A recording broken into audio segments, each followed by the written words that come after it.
سارعت الأندية العربية المشاركة في البطولة بنسختها الموسعة إلى إكمال تعاقداتها على أمل الظهور بأفضل صورة ممكنة في مونديال الأندية. أبرز الانتدابات التي قامت بها الأندية العربية نتابعها في التقرير التالي.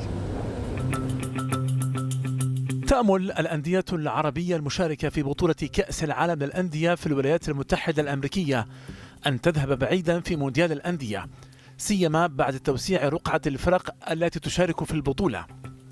الأندية العربية الخمسة تباين نشاطها في سوق الانتقالات الخاص بكأس العالم للأندية.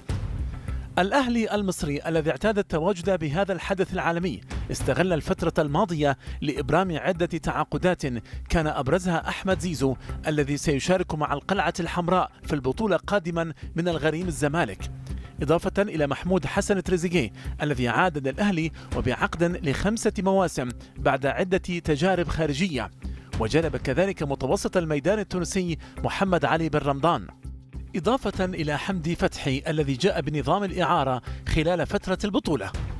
الوداد المغربي كان نشيطا في تحركاته، فقام أولا بتثبيت أمين بن هاشم كمدرب دائم للفريق بعد أن أكمل محو بطولة الدوري على أمل بداية مشروع جديد يبعث على الاستقرار لوداد الأمة. أما على مستوى اللاعبين فضم السوري عمر السومة حيث سيمثل الفريق في كأس العالم للأندية ليستفيد من الخبرة الكبيرة التي يمتلكها النجم السوري، وضم الوداد النجم المغربي المخضرم نور الدين مرابط والمدافع الهولندي بارت مايرز، إضافة إلى المهاجم حمزة هنوري قادما من الفتح الرباطي والدولي البوركينابي عزيز كي من يانج أفريكانز التنزاني. أما الهلال السعودي فلم ينجح في إبرام أي صفقة قبل مشاركته في كأس العالم للأندية، مكتفيا بالتعاقد مع المدرب سيموني إنزاغي الذي قاد إنتر إلى نهائي دوري أبطال أوروبا، ليكتفي الزعيم بكوكبة النجوم الحالية للمشاركة في البطولة.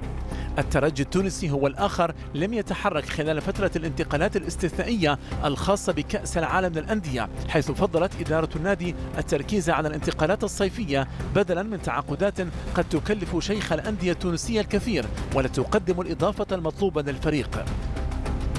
أما بطل آسيا في النسخة قبل الماضية العين الإماراتي فقام بعدة انتدابات من أجل تسجيل مشاركة تاريخية للفريق.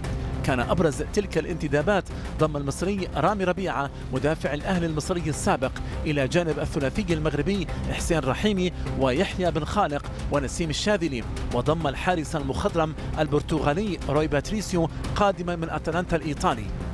آمال الجماهير العربية تبدو كبيرة من أجل ظهور مشرف في كأس العالم للأندية، فكيف سيكون شكل التواجد العربي في مونديال الأندية؟ في تصريح لبين سبورتس قال ماهر الكنزاري مدرب الترجي التونسي إن عدم تحرك الإدارة في هذا الميركاتو الاستثنائي عائد لاعتقادها أن التعاقدات ستكون